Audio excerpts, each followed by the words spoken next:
subject: neuroscience, evolutionary biology, psychology, psychoanalysis. And in the course of this research, I came upon three kind of discoveries that were very fundamental, that sort of grounded the book that came out of that. The first one was, I read that in neuroscience, people estimate that 95% of human behavior is unconscious. In other words, 95% of what we do never reaches the level of consciousness. We're not aware of what actually motivates our behavior. I thought this was rather startling. It's as if we possess a stranger inside of ourselves who's governing our behavior. The second fact I uncovered was that there are many kind of forces that came from our evolution hundreds of thousands and millions of years ago that are wired into our brains and how we operate. And a lot of these things came about evolutionarily for very adaptive purposes for where we were 500,000 years ago, but that don't have much purpose for where we are right now in the 21st century. These elemental forces that are very primitive, I call human nature. These are the forces that basically determine a lot of what we do. And so much of this very primitive stuff is actually intersecting us in the 21st century and determining a lot of the problems that we're encountering now. I'll go into that a little more later. The third thing I discovered is that basically the human brain that all of us possess is remarkably similar, each of us. In other words, there's very little difference between the brain you possess and somebody in some other country who's had a different cultural background. And the reason is that we all evolved from the same origins, the same source, hundreds of thousands of years ago, well before the spreading out of humans all around the globe. So the qualities, these forces that I'm talking about here now about human nature, they are within all of us. They are governing all of our behavior. Nobody is accepted from these laws. And so as I started writing the book, I got kind of excited and I kind of had a weird sensation. It was making me understand myself in a way that was making me a little bit uncomfortable. I was realizing some of the dark, irrational qualities in myself, some of the sources of my own bad habits and patterns.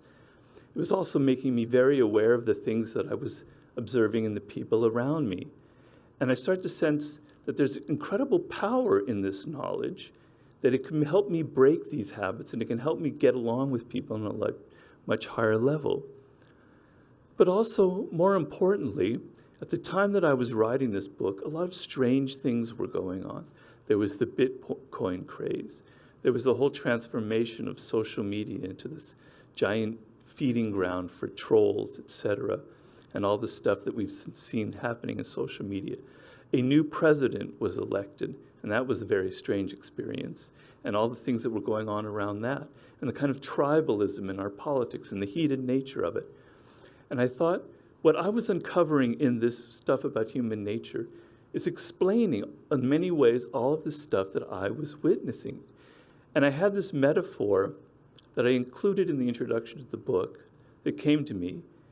And the metaphor was that human nature, the stuff that I'm talking about that evolved very deep in our past, it's like a puppet master, and we are the puppets. And it's kind of moving us around and making us do things. We're not aware that human nature is making us do these things, but the puppet master is there. And we die, a new generation comes, and this puppet master is going to move them around in the same way. And the only way to escape that is to understand these laws, to understand what is really going on. So I want to take you now through some of these. I told you about these kind of powerful primitive forces that intersect the modern. I want to take you inside 4 of these forces that kind of inspire or ground many of the chapters in the book. And the first one has to do with chapter 1, which is basically the law of irrationality.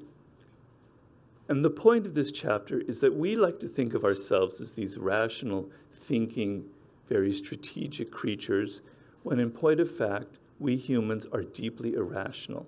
And what I mean by that is that we are governed by our emotions more than anything else, which explains the kind of madness that overcame even the great genius, Isaac Newton. And I referred to neuroscience once again to explain this kind of madness that exists inside all of us. And basically, what neuroscience shows is that the human brain evolved, it's kind of like a ladder. The brain has different layers, literally going from the top to from the bottom to the top. The bottom part of the brain is the oldest part. It is where the autonomic functions that govern our hormones, etc. You move up, and then there's the limbic system that governs our emotions. And then at the very top is the frontal neocortex that developed very recently.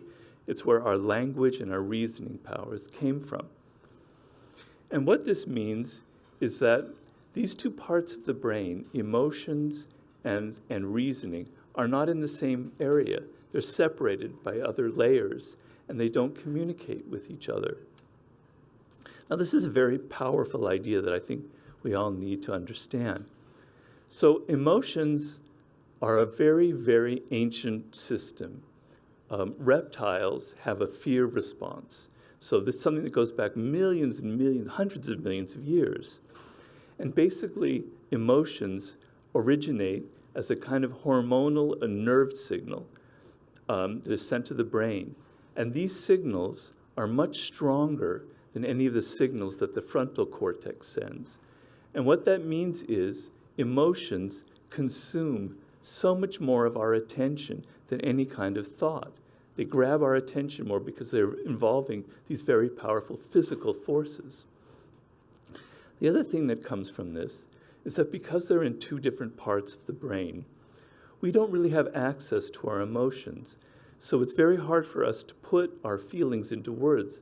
I don't know if you've ever experienced that, but the word depression doesn't really describe exactly sometimes the feeling of depression, or the same with anger. They're more complicated. There's something more going on. It's hard to verbalize these emotions. The other thing is, we have no access to the source of our emotions. So we could be angry and depressed, but not really know consciously why we're angry or depressed. And finally, because these are separated functions, we don't really realize to what extent emotions are infecting our strategies, our plans, our ideas. We don't realize how much the ideas that we have are being infiltrated by our emotions. And to make all of this more complicated and worse, I don't mean to overload you with all this information, excuse me. Our brains operate by simplifying information. The human brain takes in so much stimuli in the course of a day that if we had to sit there and look at it, all of that, we would go crazy. So the brain operates by simplifying the material that we receive and tells us a story. So that, for instance, when you're feeling angry, your brain tells you, you're angry because of this person or that. You're depressed because of this event or that. But it's not necessarily the truth. There's often a disconnect between the two. So for instance, when Sir Isaac Newton is having this issue with the South Sea bubble, and the South Sea company decides to pour all 20,000 pounds back into an investment, his brain is telling him, Isaac, this is a great idea. Look at how much money you're going to make. The king invested in it.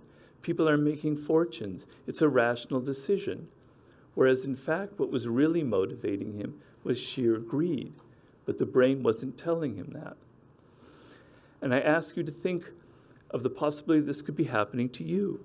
There could be things in your life, things that are getting you angry or frustrated or depressed.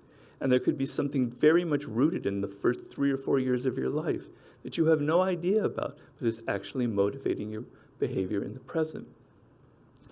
In economics, writers like Daniel Kahneman, I don't know if you're familiar with him, they talk about the effective heuristic, effective meaning emotional. And what that means is, what determines people's decisions in economics to buy something or invest in something is not rational, but is actually based on emotions. This is a recent discovery in economics. And most of us are not aware of it. We think when we buy a product, we've done our research, we know what we're doing, we bought it for this, that, or the other reason. And because we're not aware of how emotions are governing our purchases, our economic behavior, this gives marketing people incredible room to manipulate us. So they've done all the research on human nature, and they know that putting a little ping sound in your smartphone at a certain frequency has a very hypnotic effect. And so you're drawn to constantly check your smartphones. You think it's because of your own desire, but it's actually you're in some ways being hypnotized. They know that the color red will grab your attention in a way that no other color will. So they put things that will, they know how to manipulate your attention by using colors. There's the exposure factor that they discuss. So they know through lots of research that if someone is exposed to something first, they're much more likely to buy it. The same thing goes with presidents that we elect or candidates.